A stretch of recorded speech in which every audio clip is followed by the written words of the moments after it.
merci à Dieu. Hein, quand on témoigne, Alléluia.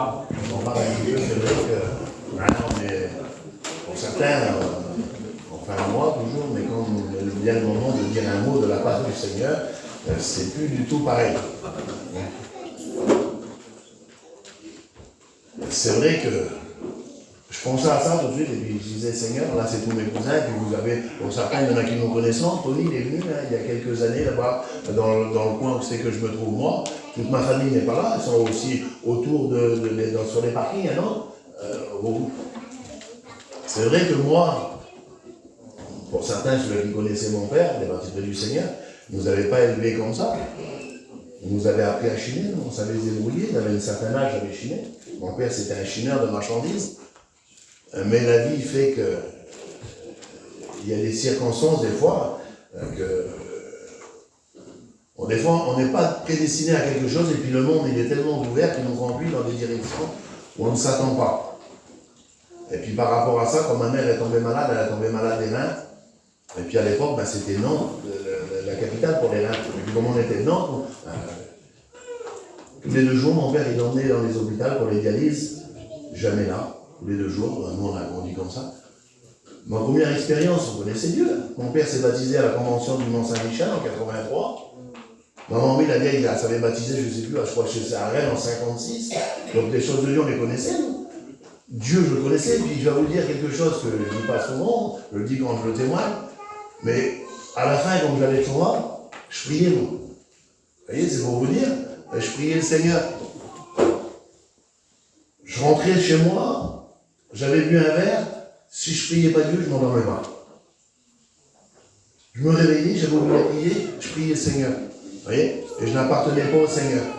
Je croyais le connaître, mais malheureusement, je ne l'avais pas rencontré. Alors on peut être élevé, on peut connaître, mais les directions des fois du monde nous fait partir dans des circonstances. Alors tous mes petits cousins là qui sont là, il y en a plein qui toujours avec. Et puis comme nous on n'était pas là, première expérience que j'ai fait, convention de Bordeaux, en 91 je crois que c'était. J'avais 15 ou 16 ans, sur un cantique que le frère Victorio, il a chanté « Jésus revient ». Et puis il y avait Bobèche, mon cousin Bobèche, il y avait Raymond de Saint-Ernest à baptiser là-bas. On était tous là-bas. J'avais fait une expérience avec Dieu. Et puis quand on est revenu à Nantes, j'avais une petite Bible, je disais la Bible, il y en a qui disaient, vous voyez, le garçon à René là, lui ça va être un serviteur de Dieu, il y en a qui disaient, bravo, il est chrétien, il va être serviteur du Seigneur.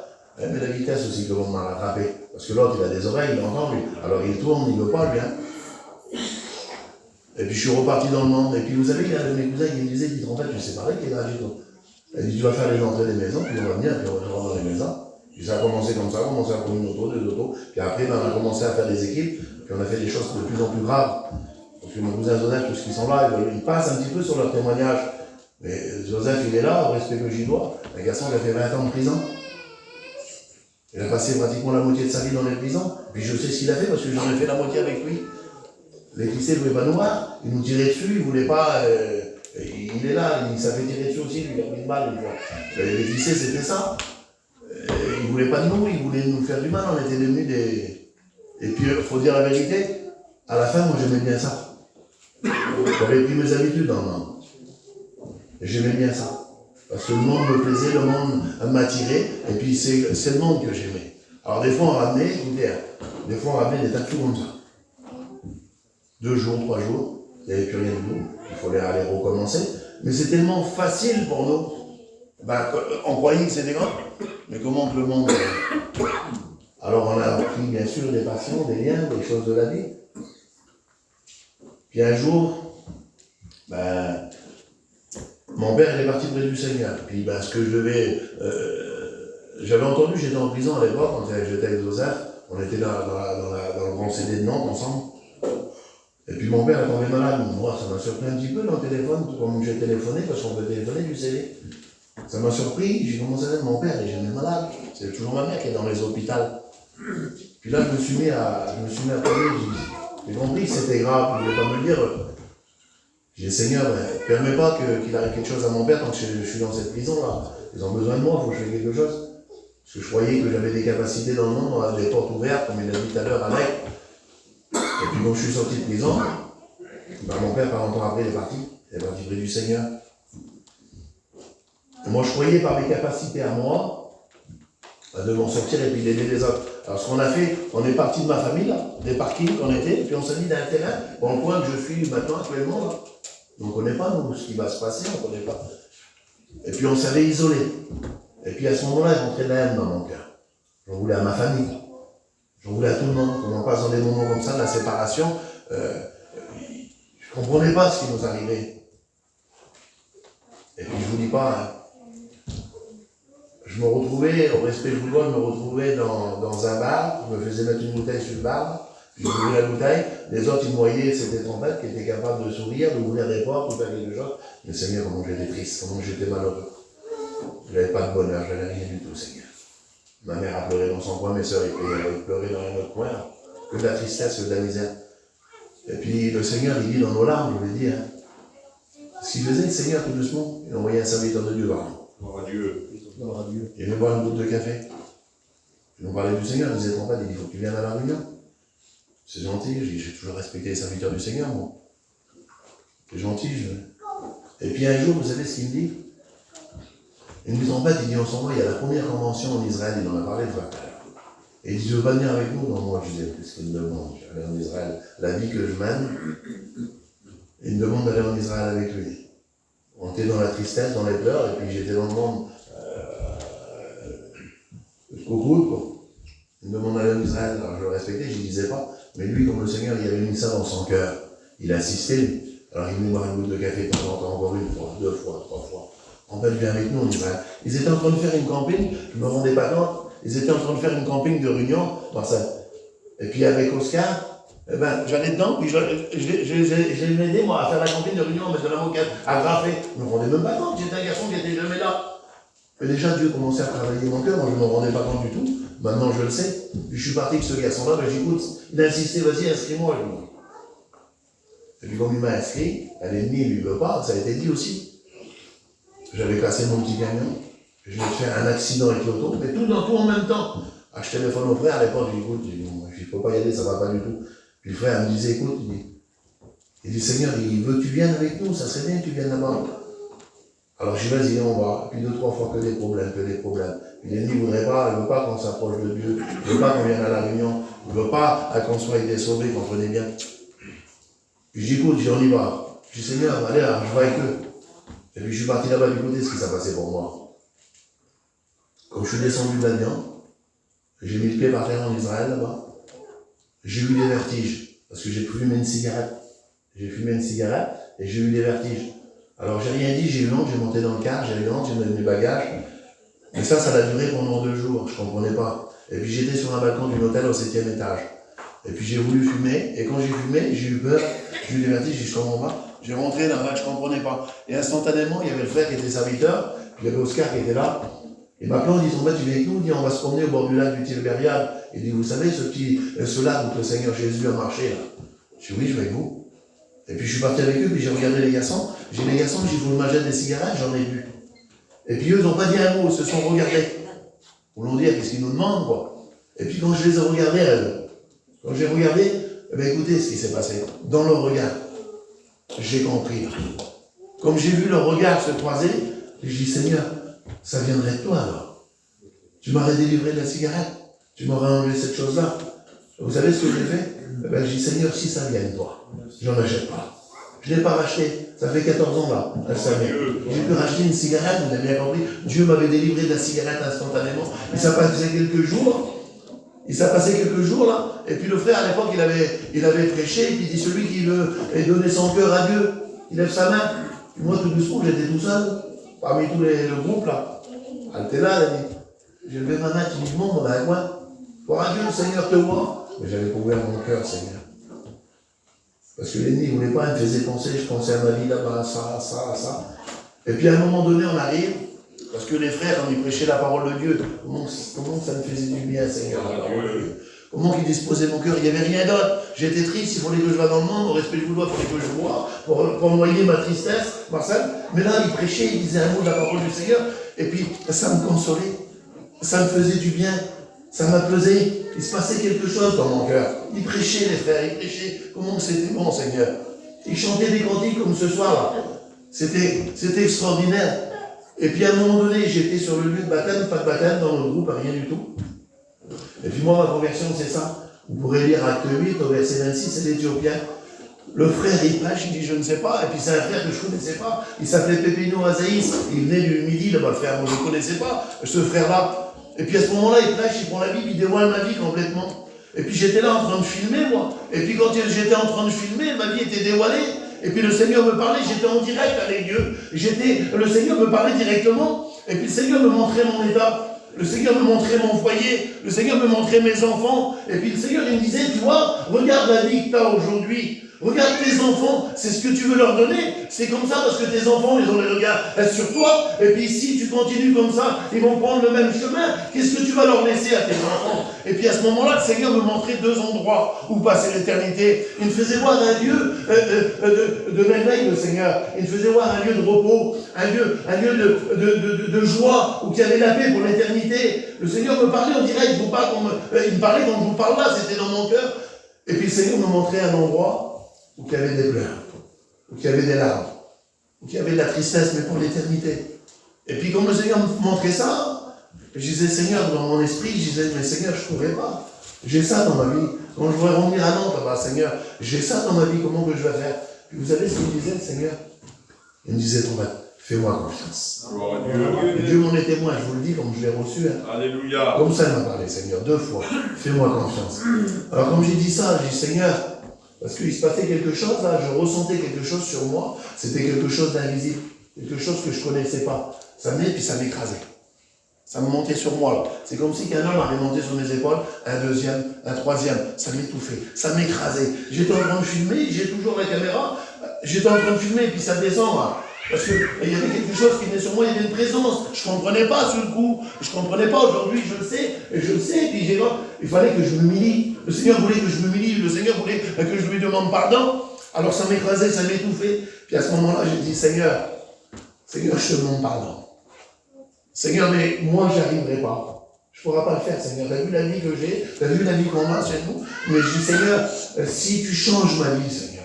Chez tout le monde, cette tristesse, cette angoisse, cette misère, la vie, la façon, parce que je n'ouvrais pas la bouche, vous avez bien compris, il sortait du mensonge. Je dis, Seigneur, si toi tu peux faire quelque chose. Seigneur, je ne lève pas simplement ma main, là.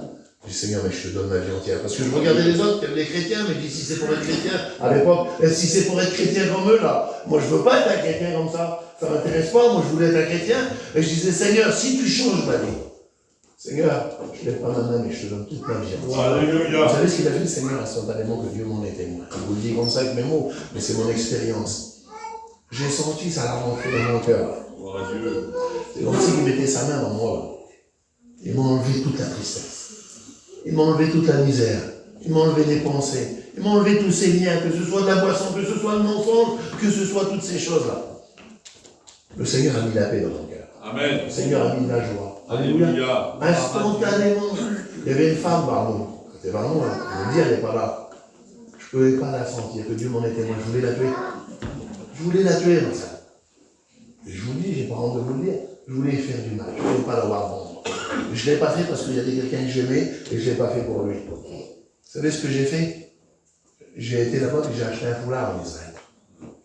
Parce que le Seigneur a enlevé la haine, il a mis de l'amour. Gloire à Dieu. J'avais acheté un foulard, et puis je suis venu vers elle, et puis mon maman regardait, elle n'avait pas l'habitude que je vienne vers elle, je ne pouvais pas la voir. Et puis elle savait, puis elle ne voulait pas me voir, quelque part non plus. Et j'ai quelque chose pour toi. Elle me dit quoi? Ben, j'ai dit, tu sais, aujourd'hui j'ai rencontré le Seigneur. Amen. Alors j'ai dit, je vais demander pardon, et puis j'ai un petit cadeau pour toi. J'ai dit, je t'ai apporté un foulard, puis je t'ai acheté un petit foulard. Ta famille a pleuré. Aujourd'hui, c'est une chrétienne au ciel. Un chien pour Dieu, un témoin pour Dieu. Vous voyez ce que Dieu est capable de faire, alléluia. C'est ça l'amour du Seigneur. Aujourd'hui, je suis là avec mes cousins, là, on aurait pu aller dans le monde, on aurait pu aller boire, on aurait pu aller de Chora, prendre des risques. Mais aujourd'hui, ma famille s'agrandit dans l'œuvre de Dieu. Comme ils ont dit, les garçons, on a une petite salle aussi, donc que Dieu nous a ouvert. On n'a rien demandé, ça s'est fait naturellement, je m'en occupe avec un autre frère ou deux, on s'en occupe, il se passe des bonnes choses. Mon petit cousin, on l'a baptisé il y a quelques jours en arrière. Il y a des baptêmes encore qui se préparent. Vous voyez, les âmes se donnent à Dieu. Parmi il y a de plus en plus de chrétiens. Pour certains, vous connaissez nos familles. Les gens, ils nous montraient du doigt. Vous parlez pas à ce moment-là, c'est des méchants, ils disaient. Mais maintenant, il y a des pasteurs qui vous disent, il ne faut pas le dire ça. Faut pas, je vous le dis à vous. Il y a des pasteurs qui disaient, il ne faut pas aller à ce moment-là. Ils disaient, c'est des cavernes de voleurs. Vous voyez ce qu'ils disaient les gens? Le Seigneur, il ne regardait pas comme ça. Hein? Le Seigneur ne regarde pas comme ça. Amen. Le Seigneur, il regarde au cœur. Amen. Alléluia.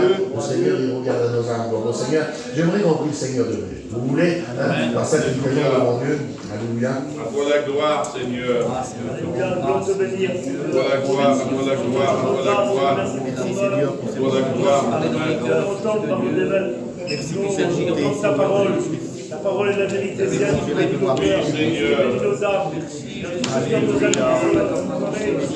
Ton serviteur, Seigneur. La gloire, Amen, gloire au Seigneur, alléluia. Voilà. Hein? Le principal, c'est que quand on entend le petit mot de Dieu, vous avez compris qu'à travers les témoignages, des vies transformées, vous avez compris que Dieu est grand et qu'il peut changer les vies, et puis peut-être changer ta vie à toi, je ne sais pas, moi ce soir, comment on est avec Dieu. Mais nous, en tous les cas, aujourd'hui, avec les frères et les sœurs, on est dans la joie. On a trouvé le bonheur. Alléluia. On a trouvé le bonheur qui s'appelle Jésus. Et puis je le dis souvent, je le prêche, et puis je le dis, vous savez que je ne l'ai pas prêché. Je suis venu au mois de septembre, j'ai fait une petite réunion là. Il y avait mes oncles qui étaient avec moi, j'étais content. Je me souviens, j'avais prêché sur la porte. Pour celui qui se rappelle, je ne sais pas, mais j'avais prêché sur la porte. Aujourd'hui, je vais vous parler du bonheur. Parce que c'est un message, et puis à chaque fois que je passe avec mes cousins et mes garçons, ou que je ne l'ai pas prêché, j'essaye de le porter. Amen. Alléluia. Et puis Dieu a mis ce mot-là sur mon cœur, et il faut que je l'apporte. Alors je vais vous parler du bonheur, vous voulez? Amen. Alléluia, gloire au Seigneur. On va lire dans le psaume, c'est le psaume 4, verset 7. Regardez ce qu'ils disent, et puis là, il parle au pluriel. Ça veut dire que c'est plusieurs personnes qui disent ça. C'est pas une seule personne, et puis il y a des gens qui sont comme ça. Regardez ce qu'il dit, le verset 4. Chapitre 4, au verset 7. Il dit, plusieurs disent, qui nous fera voir le bonheur? Il y en a plusieurs qui se disent ça, qui se posent des questions. C'est qui va nous faire voir le bonheur? Comme il a dit Tony tout à l'heure, il y en a peut-être qui font rien du tout, et puis qui se disent, moi, j'ai pas besoin de cette vie-là, en réalité. Mais des fois, on se pose quand même la question, et puis c'est quoi le bonheur, en réalité? Qu'est-ce que c'est le bonheur? Et puis ça, c'est une question pour chacun. Puis j'aimerais que tu te poses cette question-là ce soir. C'est quoi le bonheur? Quelle est l'image que tu te fais du bonheur? Parce que regarde, un jour, il y a un homme, et puis nous, on est des gens comme ça, parce qu'aujourd'hui, on a, c'est vrai, on a le privilège d'avoir certains serviteurs dans notre mission, qui ont quand même de grandes capacités à s'exprimer. Moi, vous avez compris, et puis nous, moi, je suis simple dans mes prédications. Mais regardez, cet homme-là, l'intelligence qu'il avait, puis c'est un homme qui a écrit je ne sais pas combien de livres, et puis il a écrit tellement de livres, et qu'il en a tellement vendu, que c'est devenu un best-seller. Et puis cet homme-là, on l'appelait Jean-Jacques Rousseau. Vous avez entendu parler de cet homme-là. Regardez ce qu'il disait, cet homme-là. Il a dit que la soif du bonheur ne s'éteint pas dans le cœur de l'homme. Et puis j'ai réalisé, puis je me disais, mais il n'a pas tort cet homme-là de dire ça. La soif du bonheur ne s'éteint pas dans le cœur de l'homme. Pourquoi? En voulant dire que l'homme est toujours à la recherche de quelque chose. L'homme n'est jamais satisfait. Ça a été dit tout à l'heure, on l'écoutait. L'homme a toujours besoin de quelque chose. Et puis je me place, moi le premier, quand j'obtiens quelque chose, il me faut autre chose. Vous avez vu, des fois, on a un petit bout de terrain, on voudrait un petit peu l'agrandir pour nos enfants, ou quand on a un petit chalet, il nous faudrait peut-être une petite chambre. On voudrait toujours. Et puis quand on obtient quelque chose, on voudrait cette petite campine là. Et puis quand on l'a, on voudrait l'autre qui vient derrière. On est un peu comme ça. Et puis c'est pas une reproche. Mais l'homme, dans sa nature, est comme ça. Il n'est jamais satisfait. Et c'est pour ça qu'il a dit ce homme-là, la soif du bonheur ne s'éteint pas dans le cœur de l'homme. Mais par contre, la Bible, elle nous parle d'un homme, vous le connaissez, il s'appelle Jésus-Christ, alléluia. Et puis cet homme-là, il dit le contraire, parce que ce n'est pas les pensées des hommes, parce qu'il dit que vos pensées à vous ne sont pas mes pensées. Et puis regardez ce qu'il dit le Seigneur dans Jean 4 au verset 10. Et puis vous connaissez l'histoire, il parle de cette femme qui est samaritaine, et puis elle vient chercher de l'eau au puits de Jacob. Et puis quand elle vient au puits de Jacob pour chercher de l'eau, la Bible nous dit qu'elle rencontre un homme, elle ne connaît pas cet homme, et puis cet homme-là lui dit, si tu connaissais le don de Dieu, quelle beauté Seigneur. Qu'est-ce que c'est connaître le don de Dieu? Tout à l'heure je vous l'ai dit, je connaissais Dieu, j'allais prier, mais je ne l'avais pas encore rencontré. Alors si tu connaissais le don de Dieu, on peut grandir dans les réunions, on peut venir à la réunion, à chaque réunion même, et puis passer à côté du don de Dieu. Alors si tu connaissais le don de Dieu, et qui est celui qui te dit, donne-moi à boire, tu lui aurais dit toi-même tu lui aurais demandé à boire. Si tu connaissais le don de Dieu, en voulant dire, ce n'est pas physique que je te parle là. Ce n'est pas du corps que je te parle, ce n'est pas de la chair que je te parle. Si tu connaissais le don de Dieu, mais de la soif spirituelle, je suis en train de te parler de ton âme, ce qui a de la valeur à mes yeux, ce que j'ai créé de la poussière de la terre et que j'ai soufflé dans tes narines, un souffle de vie, c'est de ton âme que je te parle. C'est de l'âme que je suis en train de te parler. Si tu connaissais le don de Dieu et qui est celui qui te parle, tu lui aurais toi-même demandé à boire. Jésus le sait que le plus grand besoin d'un homme ou d'une femme, il le sait que c'est l'âme qui en a besoin, frère et sœur. Dieu. N'importe quel homme, n'importe quelle femme, le Seigneur Jésus le sait. Gloire à Dieu.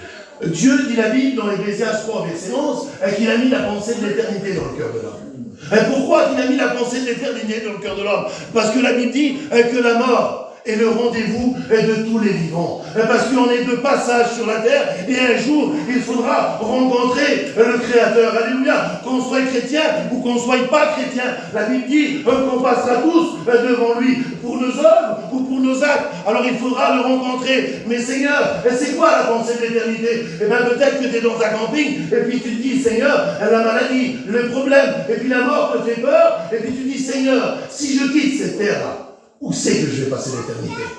Des fois, l'angoisse, elle nous fait peur, parce qu'on pense à la mort, on a peur de la mort, on a peur de passer par ce moment-là. Alors on angoisse, on prend des cachets, on va vers un médecin cantonné, il nous fait des ordonnances, il nous donne de l'exomile, il nous donne des Célestas, et puis le monde, il donne, et puis on a peur, alors on angoisse. Où c'est que je passe l'éternité? La pensée de l'éternité dans le cœur de l'homme, de chaque personne. Un jour, un homme a dit, regardez ce qu'il a dit, cet homme-là, vous l'avez entendu ça, hein? Cet homme-là a dit que dans le cœur de l'homme, il y a un vide en forme de Dieu. Il s'appelle Blaise Pascal. Un homme très très intelligent aussi. Dans le cœur de l'homme, il y a un vide en forme de Dieu. Vous avez jamais entendu dire quelqu'un, pourquoi que je ressens ce vide dans mon cœur? Pourquoi que je ressens ce vide dans mon cœur? Seigneur, pourquoi que je ne suis jamais satisfait? Pourquoi, Seigneur, que je ne suis pas comme les autres? Pourquoi je suis toujours angoissé? Pourquoi ça ne va jamais dans mon foyer? Pourquoi ça ne va jamais avec mes enfants? Pourquoi, Seigneur, je ne reçois pas comme les autres là? Seigneur, pourquoi j'ai ce vide dans mon cœur là? Vous savez, ce vide qui nous étouffe. Ce vide qui nous étouffe et puis qui nous donne des peurs. Ce vide qui nous courbe, un peu comme cette femme dans la Bible, qui était courbée depuis 18 ans, qu'elle ne pouvait pas regarder le ciel. Parce que ça l'étouffait, les problèmes l'étouffaient, les difficultés l'étouffaient. Je ne sais pas quoi, ma Seigneur. Mais voyez, qu'il l'étouffait, puis qu'il a courbé, et puis qu'elle ne pouvait pas regarder le ciel. Elle voyait toujours cette terre de misère, que les problèmes, que les difficultés, que les pleurs, que les larmes, elle était courbée, elle ne pouvait pas se redresser. Il n'y avait qu'une seule personne qui pouvait faire quelque chose pour elle. Et vous connaissez, c'est qui? Il s'appelle Jésus-Christ, alléluia. Redresse-toi, dit la Bible. Et quand elle s'est redressée, elle a vu le visage de Jésus, elle a vu la lumière dans sa vie. Alléluia. Je ne sais pas comment ça a dû se passer dans elle, mais peut-être, Seigneur, qu'elle a dû entendre peut-être sa colonne vertébrale craquer, se remettre en place. Il a dû se passer quelque chose dans sa vie. Et peut-être qu'il faut qu'il se passe quelque chose dans ta vie. Il faut que la parole de Dieu fasse un impact dans ton cœur. Alléluia. Amen. Gloire à Dieu.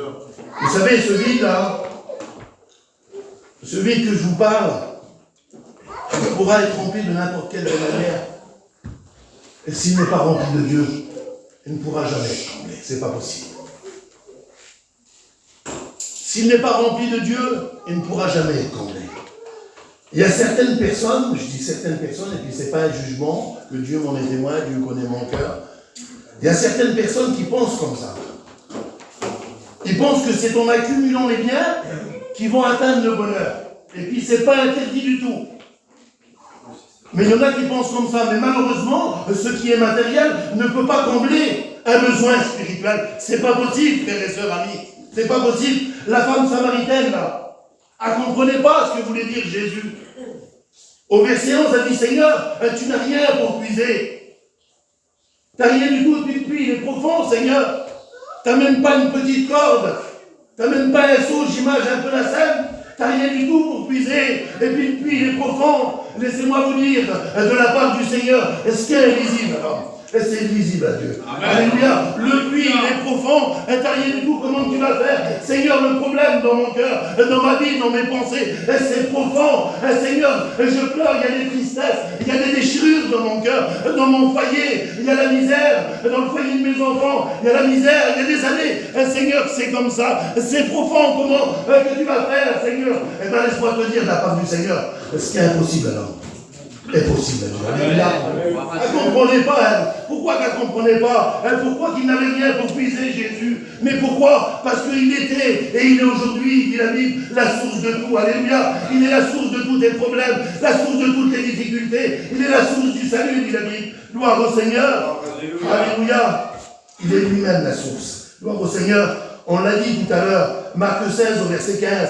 Allez par tout le monde et prêchez la bonne nouvelle à toute la création. Allez à Vannes, allez à Pontivy, allez à Nantes, allez en Albanie, allez en Roumanie, allez chez les Roms, Marcel. Prêchez à toute la création la bonne nouvelle de la parole de Dieu. Pourquoi, en fait? Parce que celui qui ne croira pas, celui qui ne voudra pas accepter, et c'est marqué dans la Bible dit, il sera condamné. Et le but des serviteurs de Dieu, c'est l'amour que Dieu a mis dans le cœur des serviteurs de Dieu. Peut-être qu'on est déçu par un frère, peut-être qu'on est déçu par une soeur, mais tout est mis en œuvre pour que ton nom soit inscrit dans le livre de vie. Alléluia. Alors allez par toute la création, allez à l'opinion les frères, prêchez la parole de Dieu, allez de droite à gauche, allez n'importe où, mais prêchez la parole de Dieu. Pourquoi? Ça a été dit ce soir, les temps sont courts, les temps sont mauvais, dit la Bible. Vous verrez des choses que vous n'avez jamais vues, vous entendrez des choses que vous n'avez jamais entendues. Il y a des signes que le Seigneur est proche, que le Seigneur vient chercher son Église. Alors prêchez à toute la création. Alléluia. Prêchez la parole de Dieu, annoncez l'évangile, témoignez frères et sœurs, témoignez mes frères, que Dieu revient, que Dieu aime, que Dieu veut sauver les âmes, emmener la jeunesse en union, travaillez pour Dieu les jeunes. Alléluia. Gloire au Seigneur. Prêchez à toute la création. Gloire au Seigneur. Amen. Gloire à Dieu. Gloire à Dieu. Celui qui croira, dit la Bible. Croire, c'est la foi. Il faut avoir la foi dans son cœur pour voir l'invisible de Dieu. Amen. Un jour, un homme a dit, vous le connaissez, un homme extraordinaire. Cet homme-là, il a souffert. Dieu m'en est témoin. On souffre, on passe par des tribulations, on a des problèmes. La pluie tombe sur le juste comme sur l'injuste. Je suis reconnu missionnaire, je vous l'ai déjà dit, je crois. Reconnu missionnaire en 2019, ma femme avait fait des examens juste avant de partir à Gien, je suis bien, je suis vraiment bien heureux. On est reconnu missionnaire, on travaille pour Dieu, tout se passe bien. Alors on reçoit un coup de fil, je monte à la campagne, puis je vois sa figure. Elle dit en bas, elle dit, il m'a appelé, il faut qu'on revoie un homme. Puis vous comprenez bien tout de suite, on comprend, hein, qu'est-ce qui se passe. Et puis je comprends pas, je dis Seigneur, je pose des questions à Dieu, Seigneur, je travaille pour toi, tu connais mon cœur, je m'engage, et puis j'aime travailler pour toi. Me voilà dans les bureaux 2 jours après. Du docteur, bah écoutez monsieur, voilà, il dit j'ai une mauvaise nouvelle à vous annoncer, vous avez compris, hein. Il dit votre femme avait un cancer. Et puis c'est avancé, puis alors il dit j'ai tout mis en place, j'ai pris les rendez-vous, il va falloir faire de la chimio, il va falloir faire la radiothérapie, des traitements, et puis elle finira dans une chambre de plomb. Alors tout le monde était parti, c'était l'été. Je n'avais pas voulu que les autres ils se mettent sur une place, ils étaient en mission. Je me suis mis sur une place désignée en face de l'hôpital Nord, là-bas tout seul. Et ma famille qui était à droite à gauche, mais je me suis mis là parce qu'il fallait que tous les jours je l'emmène à l'hôpital. Tous les jours, il fallait que je l'emmène à l'hôpital. Et puis ben, les frères, ils étaient partis, puis ils m'ont demandé, donc j'étais à côté de la salle. J'y vais m'en occuper, moi, la salle, je vais faire des réunions, vous avez bien compris. Et puis je devais m'en aller dans les pays étrangers, je devais partir en Grèce. Et puis elle se faisait opérer le 20. Le 21, puis moi je revenais le 20. J'y vais pas y aller dans le pays. J'y vais pas y aller. J'ai dit, on revient de là, il faut opérer le lendemain, c'est trop compliqué. Il m'a dit, tu peux pas faire ça. Elle m'a dit, tu peux pas faire ça. Je dis, le Seigneur, il vous attend là-bas, il a préparé des choses pour vous. Et puis le monde, ils ont besoin d'écouter la parole du Seigneur. Elle m'avait encouragé à y aller, vous comprenez. Puis je suis parti, j'étais là-bas, puis quand je suis revenu le lendemain, bah, ça faut opérer. On travaillait pour Dieu, je m'occupais de la salle. On faisait 3 réunions par semaine, et puis quand on passait l'émission, on arrêtait, on partageait avec la mission. On faisait le travail, comme les anciens nous l'ont appris bien, avec la grâce de Dieu. Puis tous les jours dans l'hôpital, pendant 3 mois. Et puis à un moment donné, ben, le protocole s'est terminé, puis le docteur nous a appelé, on dit, Seigneur, puis je ne vous dis pas bien sûr ce que l'ennemi me faisait voir. Hein. Pour le respect que je vous dois, ben, l'ennemi me faisait voir l'enterrement de ma femme, il me faisait voir mes enfants, en train de pleurer, il me faisait voir plein de choses. Vous voyez cette tristesse, là, cette misère. Là. Nous, on s'accrochait à Dieu, on priait Dieu, on savait que Dieu allait faire quelque chose. Et puis Gardo dit, monsieur, venez dans mon bureau, monsieur Carpentier. Il dit, quand vous êtes venu dans mon bureau, il dit, monsieur Carpentier, vous m'avez dit que vous étiez croyant, que vous croyez en Dieu. J'ai pas voulu le vexer, moi. J'ai dit, monsieur, j'ai pas voulu vous froisser. J'ai dit, docteur, j'ai dit, parce que dans la Bible, il y a un évangile, c'est l'évangile de Luc, et puis c'est un docteur, on respecte la médecine, nous. Et j'ai dit, voilà, je suis croyant. J'ai dit, non, non, monsieur Carpentier, il dit, c'est pas ce que je voulais dire. Il dit, continuez, monsieur, à prier votre Dieu, dit. Parce qu'aujourd'hui, monsieur, votre femme, elle n'a plus de traces de la maladie. La maladie a disparu, monsieur. Il n'y a plus de maladie, votre femme est guérie. Vous voyez, c'est ça. Et puis comme le docteur, il me parlait, là, le Seigneur, il parlait à mon cœur. Alléluia. Le Seigneur, il me parlait en direct. Et puis le Seigneur, il disait, tu vois, il dit, quand tu t'occupes de mes affaires, eh bien moi aussi, je m'occupe de tes affaires. Alléluia. C'est ça le Dieu qu'on sait. Et puis cet homme-là qui était malade, là, Job, il était touché dans la chair, il était touché financièrement, mais ça, c'était pas le plus important pour lui, vous avez bien compris. Il était touché dans son corps, la maladie, les problèmes, mais encore plus que ça, il a été touché carrément dans son cœur, dans son amour, ses enfants. Et puis vous savez ce qu'il a dit là, hein? Il disait, je sais, quelle foi, je sais que mon Rédempteur est vivant. Je sais qu'il va faire quelque chose dans ma vie. Je sais qu'il va restaurer mon foyer. Je sais qu'il va bénir ma vie. Je sais qu'il va me guérir. Je sais que mon Rédempteur, il est vivant. Alléluia. On dit Amen parce qu'il est vivant. Gloire au Seigneur. La Bible dit que Noé a construit une arche dans le désert pour sauver sa famille. Laisse-moi te dire de la part du Seigneur ce soir, est-ce que tu construis comme Noé? Est-ce que tu construis dans les hauteurs, dans les largeurs et dans les longueurs de Dieu, comme Dieu te demande de construire? Est-ce que tu construis, est-ce que tu témoignes, est-ce que tu travailles pour Dieu? Est-ce que tes enfants te voient témoigner, travailler pour Dieu, afin de mettre ta petite famille en sécurité dans l'arche, afin qu'ils soient sauvés? Parce qu'il faut construire selon la parole du Seigneur. Alléluia, c'est la foi, Seigneur. Seigneur, il y a du désert, mais je veux construire. Seigneur, il y a de la misère, mais je veux construire, Seigneur. Je sais que tu vas faire quelque chose. Gloire à Dieu. La Bible nous dit, écoutez, Bartimée, combien de fois vous l'avez entendu? Bartimée l'aveugle, sur le bord du chemin. La Bible dit que par la foi, il fut sauvé et guéri. Cette femme malade depuis 12 ans, la Bible dit que même avec ses biens, elle a été voir les médecins de l'époque, que son état a empiré, rien ne pouvait la sortir de son problème. Elle savait que Jésus passait par là, elle s'est approchée, elle s'est frayée un chemin, touchant le bord du vêtement de la robe. Elle dit, puis là le Seigneur il dit, une puissance est sortie de moi. Cette femme fut sauvée et guérie. Vous avez compris ce que je veux dire? Il faut être sauvé. Alléluia. Il faut que ton nom soit inscrit dans le livre de vie. Alléluia. La priorité pour Dieu, c'est que tu sois sauvé. Amen. Gloire au Seigneur. Sans la foi, dit la Bible, il est impossible d'être agréable à Dieu. Il faut que celui qui s'approche croit que Dieu peut faire quelque chose dans sa vie. Alléluia. Après, il faut marcher. Alléluia. Jean 5, laisse-toi, prends ton lit et marche. Marcher, c'est obéir. C'est de venir à sa réunion, c'est de prier le Seigneur dans le secret, dans ta chambre, dans ton camion, en train de faire tes affaires, dans ta campine. C'est de prier, c'est d'obéir, c'est d'écouter la parole de Dieu, d'écouter des cantiques. Il n'y a rien d'extravagant. Tu fais ta petite vie avec Dieu, tu obéis au Seigneur, tu suis Jésus. Alléluia, gloire au Seigneur. Hein, c'est ça, suivre Jésus. Le baptême est un acte d'obéissance à la parole de Dieu. On le sait. C'est l'engagement de vivre une bonne conduite devant Dieu et devant les hommes. C'est ça le baptême. Et puis là, il y a ce verset de la Bible. Et puis il est extraordinaire. Hein, j'adore ce verset. Vous connaissez Jean 14. Il dit, je suis le chemin, je suis la vérité et je suis la vie. Amen. Gloire au Seigneur. Alors pourquoi, en fait, il dit le Seigneur, je suis le chemin? Eh bien parce qu'il n'y en a pas d'autre. Et s'il y avait d'autres chemins, et s'il y avait des raccourcis, on le saurait. Mais Jésus dit, je suis le chemin. Parce que, regardez, je suis derrière l'estrade. Si je me mets là, je ne suis plus derrière l'estrade. Vous avez bien compris. Bartimée était sur le bord du chemin.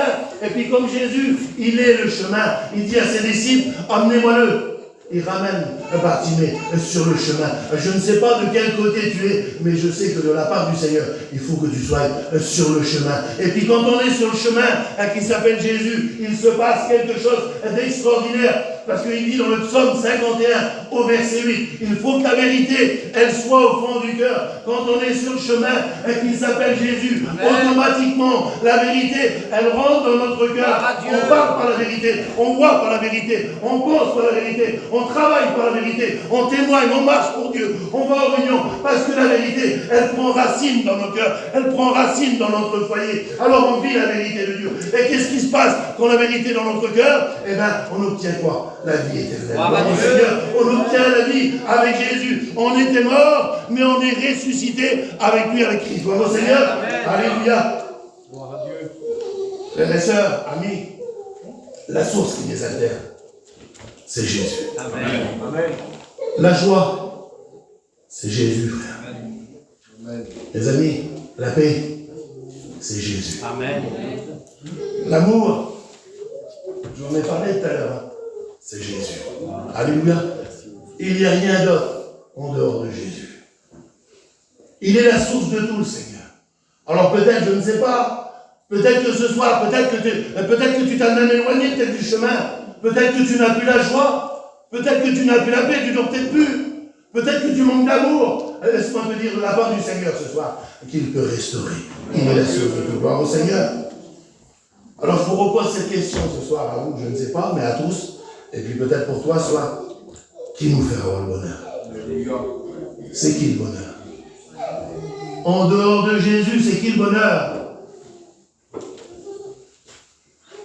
savez ce qu'on va faire quand vous demandez aux chrétiens, je le fais, j'aime bien, les chrétiens, les chrétiennes, on va se lever ensemble. Amen. Alléluia.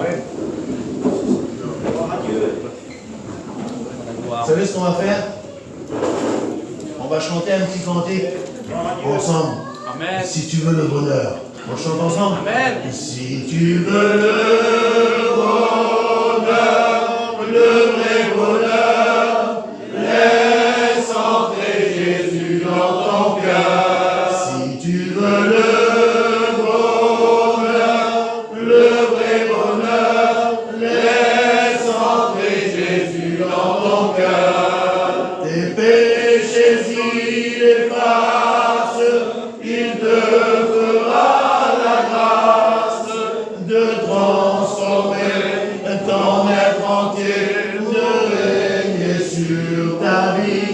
Si tu veux le bonheur, le vrai bonheur, laisse entrer Jésus dans ton cœur. Amen, alléluia. Je ne sais pas comment tu vis, moi. Je ne connais pas ta vie, mais peut-être que tu n'as pas le bonheur, Seigneur. Peut-être que tu ne vis pas dans la joie. Peut-être que tu ne vis pas dans la paix.